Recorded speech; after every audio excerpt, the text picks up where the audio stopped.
Hey, my name's Izzy. This is Rolling Virtual Cards, coming at you live with another Magic the Gathering video, going over the white cards from the Thunder Junction. That's the set. Let's go over the blue cards here. Archmage's Newt is 1 and a white for a 2/2 salamander mount. When it deals combat damage to a player, target instant or sorcery card in your graveyard gains flashback until end of turn. The flashback cost is equal to its mana cost. That card gains flashback 0 until end of turn instead if Archmage's Newt is saddled. This is good. Mind you, it deals combat damage to a player, target instant sorcery card in your graveyard gains flashback until end of turn. Okay? But if you can saddle it for 3, so if your commander is power 3 or more, it's 0, and that's an instant sorcery. Being able to recast like one of the older extra turn spells that wasn't that didn't exile itself is great. Getting any big spell is pretty good. This is gonna I like this card. I don't think it's like seeing play anywhere because there's a lot of hurdles. Looks like an Esper Legacy deck attempted to use it. That's pretty cool. Esper Control. I like it. I think it's interesting. To be fair, I do. I really think it's interesting, okay? And in Commander, I think you're really going to see it get pushed for instant and sorcery focused decks where the Commander has 3 or more power. Canyon Crab is 1 in a white or 1 in a blue for a 0/5 crab. For 1 in a blue, it gets +2, -2 until the turn. At the beginning of your end step, if you haven't cast a spell from your hand this turn, draw a card and then discard a card. This is again pushing that don't cast spells on your turn. And like, I guess getting a loot due to not doing anything, it's fine. And then you can technically play 4 to make this a 4/1, but like, I think this is kind of funny. I don't think, it hasn't. The idea of running 4 of these in a deck and just going, I'm doing nothing. Draw 4, draw 1, discard, draw 1, discard, draw 1, discard. Sounds funny, but not really practical. Daring Thunder Thief is 3 in a blue for a 4/4 Turtle Rogue. Flash, when it enters the battlefield, or it enters the battlefield tapped. I don't like it. Next. Oh yeah, the creepy card. Deep Muck Desperado. Deep Muck Desperado.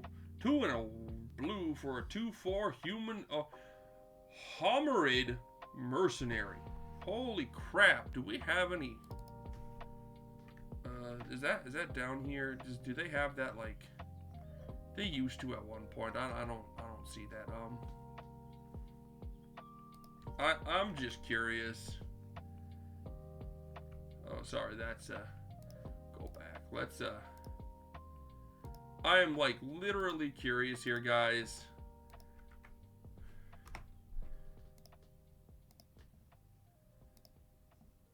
Yeah, there's 8 and they're all really old. That one's, oh wait, unless this is a reprint. It's not. Okay. So the newest one was for Nominaria. Homerid. What is a Homerid? It's a thing from Magic the Gathering that depict sapient lobster-like creatures that thrive in cold water. Okay, it's a lobster. Cool.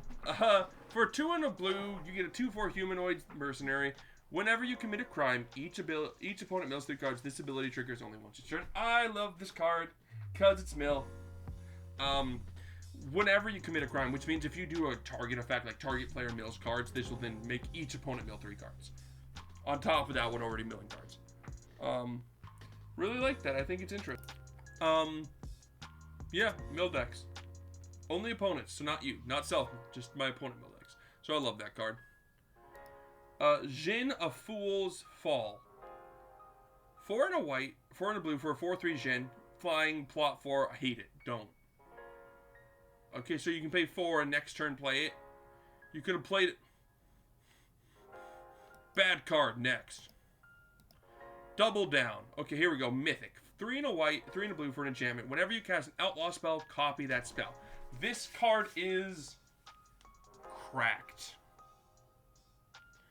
Outlaw spells, which is a mechanic. Mind you, none of the outlaws were in white. They could make mercenaries, but when you cast an outlaw spell, copy the spell. Assassins, mercenaries, pirates, rogues, and warlocks are outlaws. So this gives you a big, huge conglomeration. Mind you, assassins, none of them work well together. Mercenaries, same. Pirates do. Rogues do. Warlocks don't. So, you will see double down in rogue decks and pirate decks everywhere. I wonder, is it being seen play in, like, rogue deck? No, not yet. Okay. But in Commander, like, this card's cracked. Getting a second one of them is great. Okay?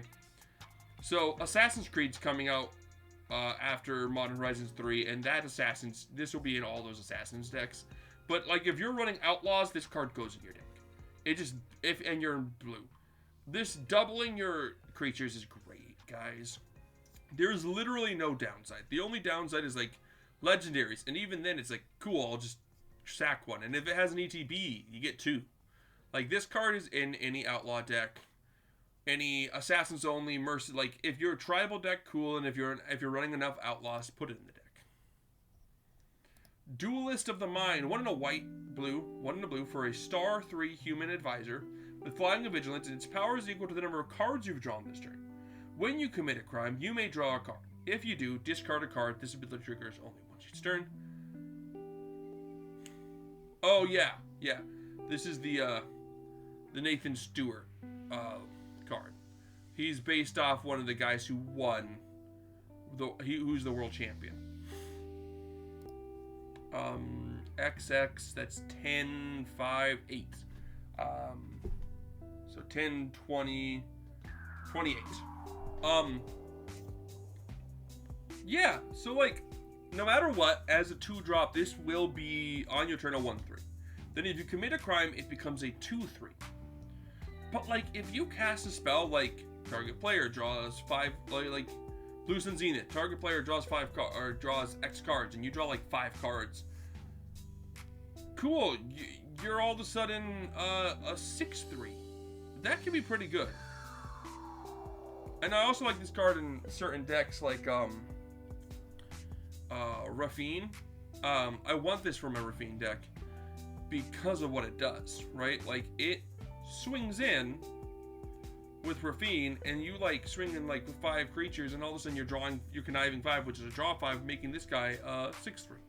So very interesting. I like it. And draw decks. Emergent Haunting is 1 in a blue for an enchantment. At the beginning of your end step, if you haven't cast a spell from your hand this turn, Emergent Haunting isn't a creature. It becomes a 3/3 spirit creature token with flying in addition to its other types. For 2 in a blue, you can surveil 1. That first ability, I don't care. I really don't care. Like, cool, it becomes a 3/3 spirit with flying. I like that it has surveil 1.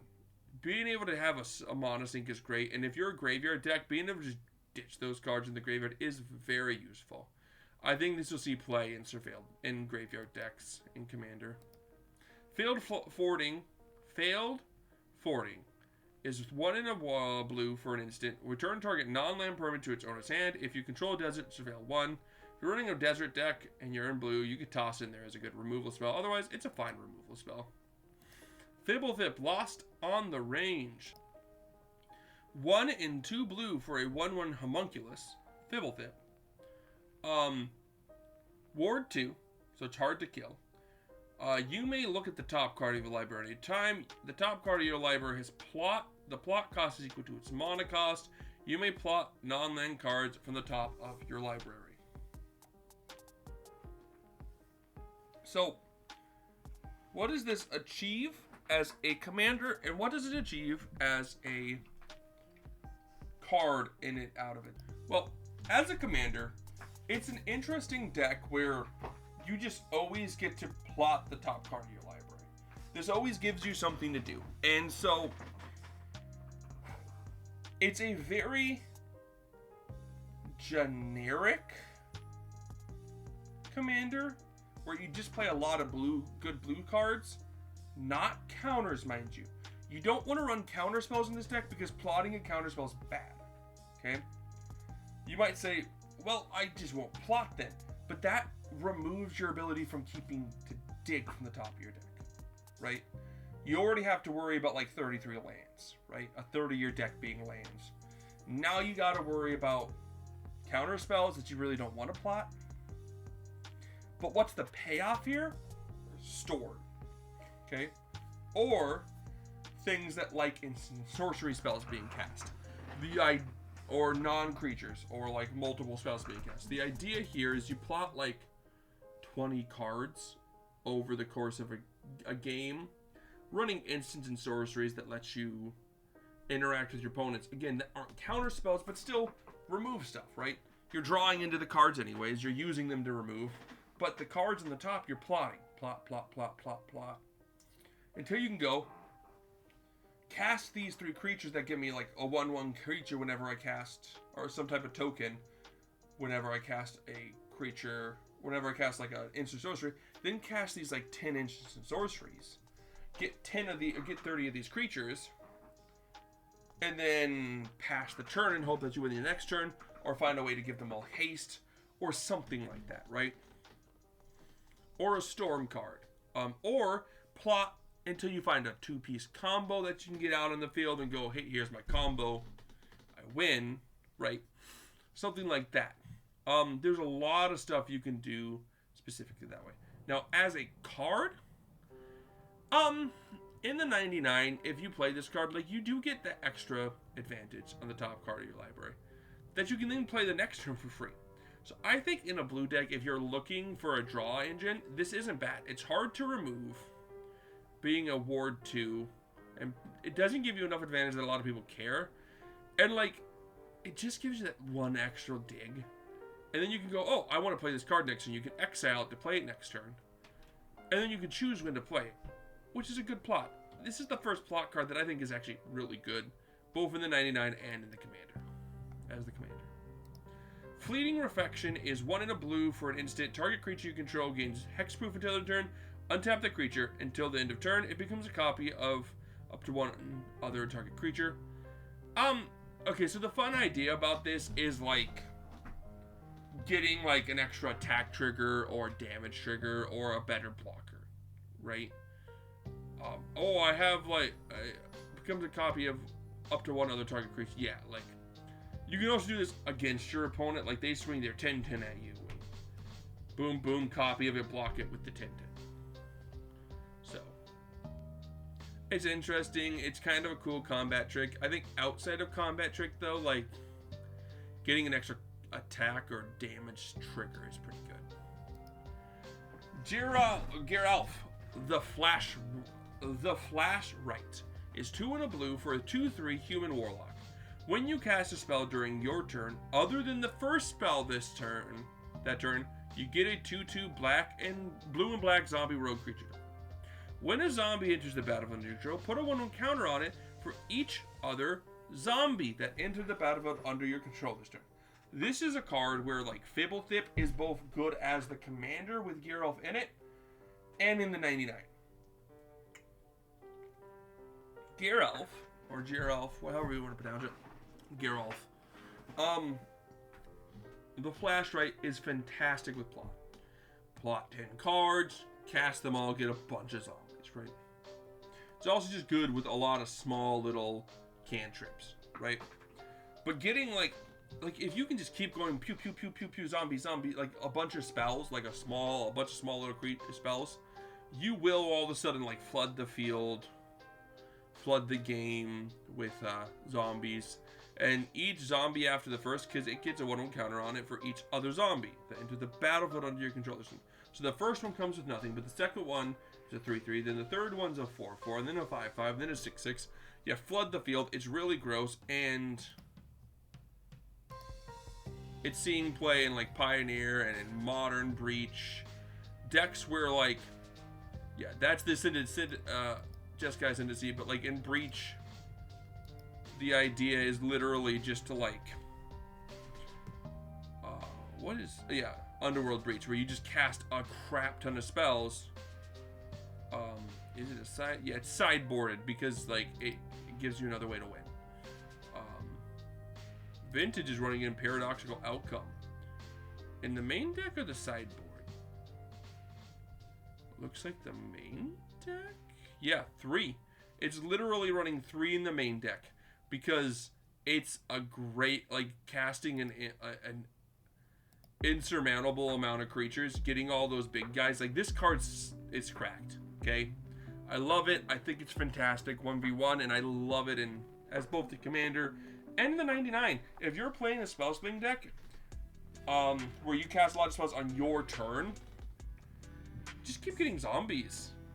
And a lot of them. So, like, it's good. Geyser Drake is 2-0 blue for a 2/3 Drake with flying. And as long as it's not your turn, spells you cast cost 1 less to cast. This is great in spell slinging decks. Any deck where you want to cast, like, 1 or 2 spells on your opponent's turns each rotation, this helps you. That's about all you're going to see play with it. Harrier Strix. 1 for a 1 blue for a 1/1 bird with flying. When it enters the battlefield, tap target permanent. For 2 and a blue, draw a card, then discard a card. If you're playing a graveyard deck where looting's great, or you're just digging for your combo, having a source where, like, I didn't have to interact with my opponent, let's pay 9 mana and draw a card and loot 3 times, right? That's great. It being a 1/1 with flying is also great, because you can just trigger all those whenever you deal a damage to an opponent effects. Jailbreak Scheme is a blue with spree, blue sorcery spree. So 1 blue, pay 3 generic, put a 1/1 counter on target creature. It can't be blocked this turn. For 2, target artifact or creature's owner puts it on the top or bottom of their library. So for 4, you make a creature unblockable and make it slightly bigger. For 3, you can make a artifact or creature disappear. And then for 4, 5, 6, you can get rid of a problematic card and make your creature unblockable. Yeah, I don't really like it. The Key to the Vault. I love this card. 1 in a blue for a legendary artifact equipment. When equipped creature enters the creature deals combat damage to a player. Look at that many cards on the top of your library. You may exile a non-land card from among them. Put the rest on the bottom of your library in a random order. You may cast the exile card without paying its mana cost. Equip 2 and a blue. So I love this card. It is the MacGuffin of this set, what they've been looking for, the key to the vault. And it gives you something for free when you hit someone. And you put this on like a flyer, and like if your commander has evasion, you put this on there, you just get free stuff. Its equipment is 2 in a blue, so it's 5 total to pop it on the field and equip. And then your commander hits someone, and you just go, oh look, there's a free card. There's a free card every single time. It's great. Even if you just toss it on like a 1/1 flyer, you have a chance. So I think that's great. Lone Shark. I love that it's a lone shark. A 3 in a blue for a 3/4 lone shark or shark rogue. When it enters the battlefield, if you've cast 2 or more spells this turn, draw a card. Plot 3 in a blue. The idea is you can plot this card and just wait, and then you can cast it if you've cast 2 or more cards for free. And in a plot deck, as you're casting your plot cards, 1, 2, lone shark, draw a card. So good in a plot deck, good in a deck that casts multiple spells per turn. Getting a 3/4 drawing card, but for 4 mana, it's kind of expensive. Marauding Sphinx is 3 and 2 blue for a 3/4 Sphinx rogue. With flying, vigilance, ward 2. When you commit a crime, surveil 2. This ability trigger only once each turn. I like this in a control deck. Mind you, anything they control includes spells they cast. I believe they control the spell as they're casting it, so you do trigger the crime there. So this is on your field. If you want stuff in your graveyard and you like Surveil 2, it's hard to kill this thing, and then you just counter a spell or pop a creature or make your opponent mail or something, and then you go Surveil 3. I don't need these 2. I think it'll see play in like control decks. Metamorphic Beast is a blue for an instant with spree. 1 generic until end of turn. Target creature becomes a white rabbit with base power and toughness 0/1. 3 generic. Target player draws 2 cards. So for 4 you can draw 2 cards. For 1 you get to turn Imracool into a rabbit. And then for a total of 5 you get to turn Imracool into a rabbit and draw 2 cards. I don't mind that. The making it so that, like, hey, if you attack me, you're not going to do damage. You will lose your creature if you attack me. I don't believe you. Yeah, it's a 0/1. I block with my commander. Most commanders can kill that. And then drawing 2 cards for 4 is fine. As attack on. Nimble Brigand. 2 and a blue for a 1/3 human rogue. When it can't be blocked if you've committed a crime this turn. When it deals combat damage to the player, draw a card. I like that. I think this is an underrated card that more people should probably toss in their deck. If you are running a mid-range deck, or where you can just, or a control deck, but if you're running a mid-range deck and you just pop stuff like, I'm just going to pop that problematic card there, look, you can't block this guy, draw a card. He pays for himself after the first crime, and then from there you can just keep committing crimes and keep drawing cards. Outlaw Stitcher is 3 and a blue for a 1/4 human warlock, and when it enters the battlefield, you make a zombie. A 2/2 zombie rogue creature token. Then put 2 1/1 counters on that token for each spell you've cast this turn, other than the first. Again, this is plot.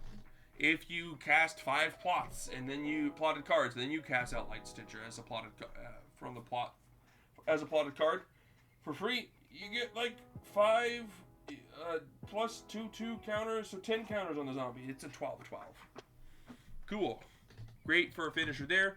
Otherwise, like, if you just cast a bunch of spell, like, you eventually get to the point that you just cast it anyway and pop people. Very useful in that regard. But that's about all I would say about it. I don't think it gets much anywhere else. Perilous Rope Master is 4 and a blue for a 4/4 human rogue, and when it enters the battlefield, return up to 1 target tapped creature to its owner's hand. Boo. Phantom Interference. 1 blue for an instant with spree. Pay 3. Create a 2/2 white spirit creature token. Pay 1. Counter target spell unless it's control base 2. Okay, so like 2 mana to counter something unless they pay 2 is bad, and 4 to make a 2/2 with flying is bad. So I don't like it. Having both is okay. Like, it's an instant, so like, oh, I didn't need to counter that thing? Cool, I'll pay 4 and make a 2/2. There's better stuff I'd rather do with my time. Bad. Plan the Heist. 2 and 2 blue for a... 2 and 2 blue for a sorcery with sorcery. Surveil 3 if you have no cards in your hand, then draw 3 cards. Plot. So, for 4 you draw 3. But if you have no cards in hand, you surveil 3. And then draw 3. So, like, yeah, if you're plotting all your cards and you have nothing better to do, you just plot this card, and once you have no cards in hand, surveil 3, draw 3. But if you need that draw 3 right away, you can get it. It's okay. And like a deck that floods its hand out. Razzle Dazzle. Or Razzle Dazzler. 1 and a blue for a 1/2 human wizard. When you cast your second spell each turn, put a 1/1 counter on it. It can't be blocked this turn. I don't mind that. Like, it can't be blocked is interesting. It slowly gets bigger. Did this make its way into anything? Probably not. Nah. But, like, it's interesting. Now you see me. Now you... yeah, when you cast your second spell each turn. So, if you're casting 2 spells, and that's each turn. So, if you're casting 2 spells on your turn, like, you cast it, and then a second spell, it's, it gets a 1/1 counter, and then 2, 1, 2, 3, your turn again. Casting that many spells is not easy, but like all of a sudden, like, that's 4, so like it's a 5/6. Then on your turn you do again, it becomes a 6/5 and you hit someone. That's kind of interesting. Still not good. Seize the Secrets is 2 and a blue for a sorcery. This spell costs 1 less to cast if you've committed a crime, so then it becomes 1 and a blue. Draw 2 cards. 3 to draw 2 cards is fine, but 2 to draw 2 cards is great. So if you're committing crimes, toss this card in your deck. We got a few here coming still, but we're almost done. Shackle Slinger is 2 and a blue for a 3/2 human soldier. Whenever you cast your second spell each turn, choose target creature an opponent controls. If it's tapped, put a stun counter on it. Otherwise, tap it. I don't care for that. In a tap deck, I guess, tossed in there. Shifting Gifts. Grift is 2 blue with for sorcerer spree. For 2, exchange control of 2 target creatures. For 1, exchange control of 2 target artifacts. And for 1, exchange control of 2 target enchantments. So for 2, 4, 6, you can exchange control of 2 target creatures, artifacts, and enchantments. What is this doing? You just give crappy cards from you control to your opponent for their good cards. This will see play in the elk, the monk, forget its name, that wants to give stuff to people. That's about it. Slick shot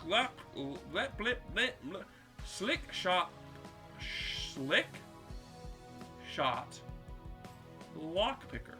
2 and a blue for a 2/3 human rogue. When it enters the battlefield, target instant or sorcery card in your graveyard gains flashback until end of turn. The flashback cost is equal to its mana cost. Plots. Okay. So I don't mind this in a spell slinging deck. Being able to plot this card in the next turn, cast it to just be able to go cast this guy. Cast this card from my graveyard. And then exile it. That's fine. Slick Shot Vault Buster is 2 and a blue for 1/4 human rogue with vigilance, and when it gets +2/+0 as long as you've committed a crime this turn. I don't like it. It's bad. Spring Splasher. 1 and a blue for a 2/1 frog beast. When it attacks, target creature defending player gets -3/-. I don't like it. It's bad. It's another frog for that frog deck. Step Between Worlds. 3 and 2 blue for a sorcery. Each player may shuffle their hand and graveyard into the library. Each player who does draw 7 cards, exile it. Plot for 6. 4 and 2 blue. I kind of like this. I like the plot because usually the downside to doing a reshuffle is that you can't do anything else afterwards. But with this, you can plot it for 6 and the next turn cast it for free.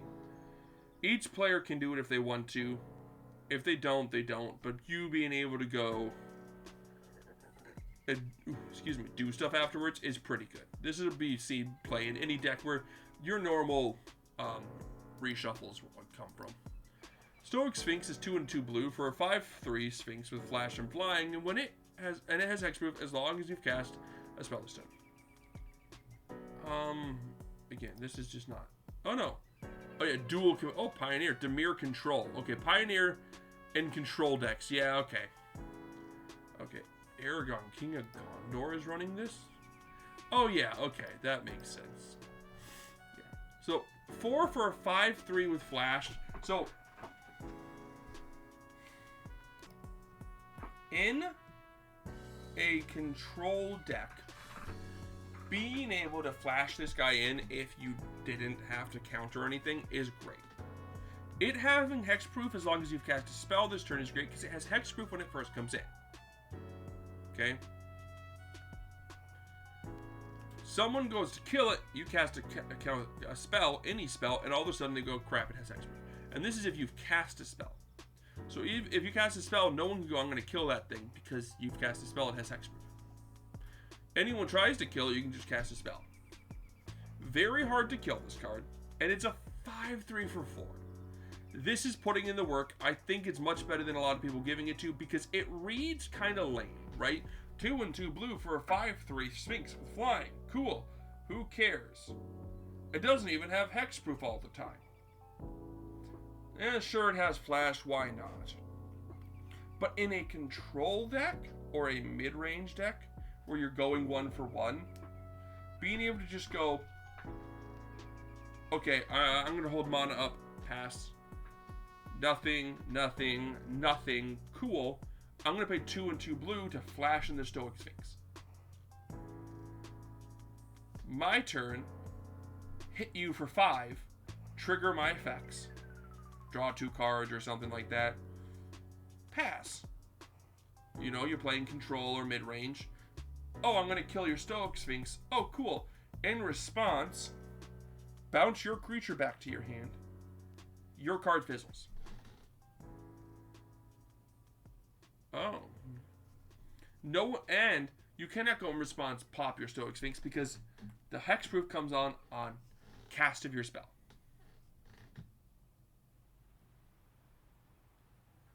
Oh, I read that wrong. It says as long as you haven't cast your spell this. As long as you haven't cast a spell this turn. Okay. So, rewind. You cast on your opponent's end turn. It's your turn. You hit someone for 5. You pass the turn, and it has hexproof. No one can target as long as you haven't cast a spell. So then someone does something you want to stop, you can counter it, and then they can pop it. But like, I like the other way better, but I read that wrong. My bad. As long as you haven't cast a spell, yeah, that's fine. So as long as your opponents aren't doing stuff, they can't kill it. They do something that you don't like, okay, now you're gonna stop it, and maybe they can kill it. But like, I think this is a really good card, to be fair.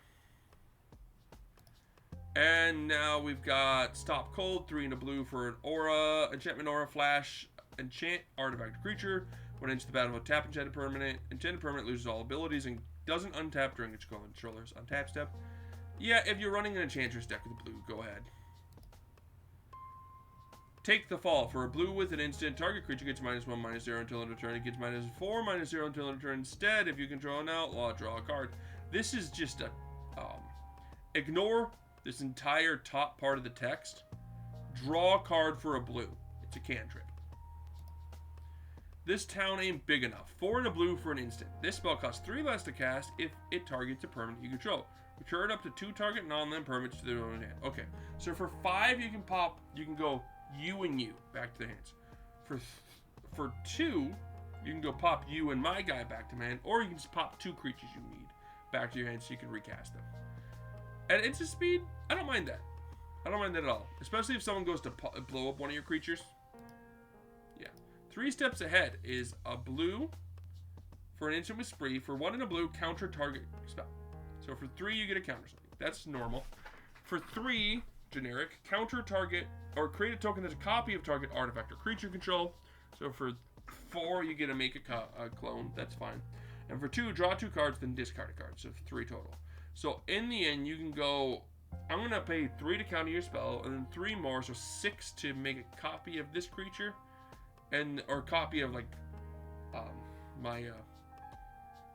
a soul ring, and then for 2 more, so grand total of 3, 6, 7, 8, I'm going to draw 2 cards and discard a card. I think it's fine. I think it does a lot. It's seeing play. Is it seeing where it's seeing play? Yeah, okay. In control decks. Even like modern One Ring decks are running it. Because it like just does a lot. And yeah, making copies of the One Ring is great because you pop the One Ring and you don't die to its effects. And it can be a counter spell. And it can just draw you 2 cards and discard a card. Like, it does a lot. Modular cards are good.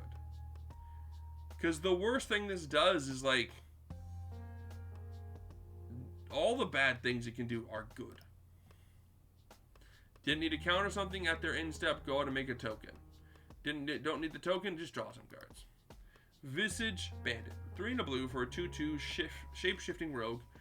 You may have it enter the battlefield as a copy of a creature you control, except it's a shape-shifting rogue in addition to its other type. Okay, I like clones. Clones coming in the field are great. It has to be something you control, but as long as you've got good ETPs, I love these types of things. Especially since you can flicker them to have them come in and choose what you want. That's the last one. If I was going to talk about the best blue card, 3 steps ahead probably gets it. Stoic Sphinx is good. Out of the both, I'd probably say 3 steps ahead I think beats out Stoic Sphinx as like slightly better, like more useful of a card. I like Key to the Vault and I love Gerelf, but I think they're all, even Double Down's a little bit more like, hey, you need to have like specific things going on. Whereas like 3 steps ahead is just good. Like, you probably have a creature you'd love a second copy of, or at least ramp. Oh look, my soul ring. Oh look, my signet, my talisman. Get more. Oh look, my I don't know, think of an artifact that isn't ramp that's good. Or any creature. And if it has an ETB, that's good. Being able to just pay 3 to draw 2 and discard a card is normal, which is just good. So like, if you're running a 3-drop counter spell, you put this card in replace of it. If you're running a 4-drop clone spell, you put this in place. If you're running a 3-drop draw 2 discard a card, you put this card in its place. And they all do the same thing. Like, it does that thing, plus more choices. So, I give 3 Steps Ahead as the best blue card in this set. We'll pick it up next time with the black cards. Peace.